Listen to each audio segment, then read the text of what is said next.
ಬಗ್ಗೆ ಒಂದು ಕಾಳಜಿ ಇಲ್ಲ.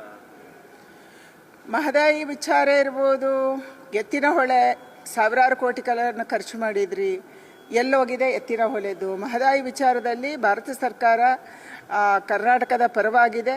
ಹಲವಾರು ಬಗ್ಗೆ ಇದರ ಬಗ್ಗೆ ಚರ್ಚೆ ಆಗಿದೆ. ಇವತ್ತು ಮೇಕೆದಾಟು ಬಗ್ಗೆ ಡಿ.ಕೆ. ಶಿವಕುಮಾರ್ ಅವರು ಪಾದಯಾತ್ರೆ ಮಾಡಿದರು. ಅದೇ ಮೇಕೆದಾಟು ಮಾಡಬಾರ್ದು ಅನ್ನೋರ ಜೊತೆ ಹೋಗಿ ಮೊನ್ನೆ ಚುನಾವಣೆಯಲ್ಲಿ ಕೈ ಜೋಡಿಸಿದ್ರು. ಇದು ಕಾಂಗ್ರೆಸ್. ಆದರೆ ಕೇಂದ್ರ ಸರ್ಕಾರ ನಿರಂತರವಾಗಿ ದೇಶದ ಎಲ್ಲ ನೀರಾವರಿ ಯೋಜನೆಗಳನ್ನು ಯಾವುದೇ ಸಮಸ್ಯೆ ಇಲ್ಲದಂತೆ, ಯಾವುದೇ ಕಾಂಟ್ರವರ್ಸಿ ಇಲ್ಲದಂತೆ, ರಾಜ್ಯಗಳು ಪರಸ್ಪರ ಜಗಳಾಡದಂತೆ ಬಗೆಹರಿಸಬೇಕು ಮತ್ತು ಪ್ರತಿಯೊಂದು ಮನೆಗೆ ಕೂಡ ನೀರು ಕೊಡುವಂಥದ್ದು ಕೇಂದ್ರ ಸರ್ಕಾರದ ಉದ್ದೇಶ. ಅದಕ್ಕಾಗಿ ಜಲ್ ಜೀವನ್ ಮಿಷನ್ ಅಂತ ತಂದಿದ್ದೀವಿ. ಜಲ್ ಜೀವನ್ ಮಿಷನ್ ಮಾಡೋದಕ್ಕೆ ಕೂಡ ನಮಗೆ ನೀರು ಬೇಕು ಅಂತಂದರೆ ಸರ್ಫೇಸ್ ವಾಟರ್ ಬೇಕು, ಮೇಲ್ಮೈ ನೀರು ಬೇಕು. ಇದನ್ನು ಕೂಡ ಯೋಚನೆ ಮಾಡುವಂಥದ್ದು ಇವತ್ತು ಕೇಂದ್ರ ಸರ್ಕಾರ ಮಾಡ್ತಾ ಇದೆ. ನಮ್ಮ ಉದ್ದೇಶ ಇರುವಂಥದ್ದು ನಮ್ಮ ರೈತರ ಹೊಲಗದ್ದೆಗಳಿಗೆ ನೀರು ಸಿಗಬೇಕು, ನಮ್ಮ ಬೇರೆ ಬೇರೆ ಇಂಡಸ್ಟ್ರಿಗಳಿಗೆ ನೀರು ಸಿಗಬೇಕು, ಹಾಗೆಯೇ ಮನೆ ಮನೆಗೆ ಕೂಡ ಕುಡಿಯುವ ನೀರು ಶುದ್ಧವಾಗಿ ಸಿಗಬೇಕು. ಇದು ಕೇಂದ್ರ ಸರ್ಕಾರದ ಸಂಕಲ್ಪ ಇದೆ, ಅದನ್ನು ನಾವು ಮಾಡೇ ಮಾಡ್ತೀವಿ. ಮಹದಾಯಿ ವಿಚಾರದಲ್ಲಿ ಯಾಕೆ ವರ್ಷದ ಇಲಾಖೆ ಅನುಮತಿ ಪಡೆಯೋದಕ್ಕೆ ರಾಜ್ಯದ ಎಂಪಿಗಳು ಯಾಕೆ ಒತ್ತಡ ತರ್ತಾ ಇಲ್ಲ? ನಾವೆಲ್ಲ ಸಂದರ್ಭದಲ್ಲಿ ಕೂಡ ಕರ್ನಾಟಕ ರಾಜ್ಯದ ಜಲ, ಭಾಷೆ ಮತ್ತು ನೆಲದ ವಿಚಾರ ಬಂದಾಗ ಯಾವುದೇ ಪಕ್ಷ ಪಂಗಡವನ್ನು ಯಾವುದೇ ಸಂದರ್ಭದಲ್ಲಿ ನಾವು ನೋಡಿಲ್ಲ.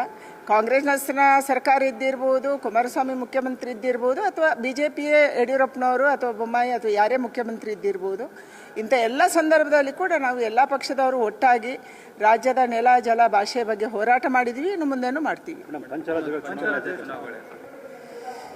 ಪಂಚರಾಜ್ಯಗಳ ಚುನಾವಣೆಯಲ್ಲಿ ಭಾರತೀಯ ಜನತಾ ಪಾರ್ಟಿ ಗೆಲ್ಲುತ್ತೆ ಅನ್ನುವಂಥ ವಿಶ್ವಾಸ ಇದೆ. ಯಾಕೆಂದರೆ ಗೆಲ್ಲೇಬೇಕು.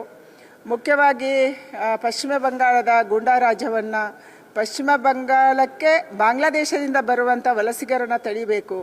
ಅದರ ಜೊತೆಗೆ ಕೇರಳದಲ್ಲಿ ಇವತ್ತು ಇಷ್ಟೊಂದು ದೊಡ್ಡ ಪ್ರಮಾಣದಲ್ಲಿ ಬೇರೆ ಬೇರೆ ರೀತಿಯ ಜಿಹಾದ್ಗಳಾಗ್ತಾ ಇದೆ. ಅದು ಲವ್ ಜಿಹಾದ್ಗೆ ಮಾತ್ರ ನಾವು ಸೀಮಿತ ಅಂದ್ಕೊಂಡಿದ್ವಿ. ಲವ್ ಜಿಹಾದ್ ಜೊತೆಗೆ ಇವತ್ತು ಲ್ಯಾಂಡ್ ಜಿಹಾದ್ ಆಗ್ತಾ ಇದೆ. ಲ್ಯಾಂಡ್ ಜಿಹಾದ್ ಜೊತೆಗೆ ಇವತ್ತು ಬಿಸ್ನೆಸ್ ಜಿಹಾದ್ ಆಗ್ತಾ ಇದೆ. ಅಂದರೆ ಹಿಂದೂಗಳ ಅಂಗಡಿಗಳಿಂದ ಖರೀದಿ ಮಾಡಬಾರ್ದು ಅನ್ನುವಂಥ ಸ್ಥಿತಿಯ ಮಾನಸಿಕತೆ ಕೂಡ ಇವತ್ತು ಕೇರಳದಲ್ಲಿದೆ.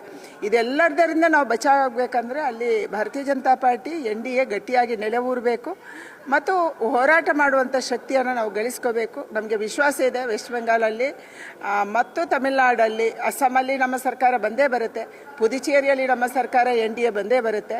ಆದರೆ ನಮಗೆ ಅಪೇಕ್ಷೆ ಇರುವಂಥದ್ದು ತಮಿಳುನಾಡು ಮತ್ತು ವೆಸ್ಟ್ ಬೆಂಗಾಲಲ್ಲಿ, ಪಶ್ಚಿಮ ಬಂಗಾಳದಲ್ಲಿ ಕೂಡ ಭಾರತೀಯ ಜನತಾ ಪಾರ್ಟಿಯ ಸರ್ಕಾರ ಬರಬೇಕು. ಒಂದು ಸಾರಿ ಗೂಂಡಾ ರಾಜ್ಯಕ್ಕೆ ಕೊನೆ ಹಾಡಬೇಕು, ಒಂದು ಸಾರಿ ಜಾತಿ ರಾಜಕಾರಣಕ್ಕೆ ಕೊನೆ ಹಾಡಬೇಕು, ಒಂದು ಸಾರಿ ದೇಶ ವಿರೋಧಿ ಚಟುವಟಿಕೆಗಳ ಕೈಗೆ ಕಡಿವಾಣ ಹಾಕಬೇಕು ಅನ್ನುವಂಥ ವಿಶ್ವಾಸ ಇದೆ. ಆ ರೀತಿಯ ಮತವನ್ನು ಅಲ್ಲಿಯ ಜನರು ಕೊಟ್ಟಿದ್ದಾರೆ ಅನ್ನುವಂಥ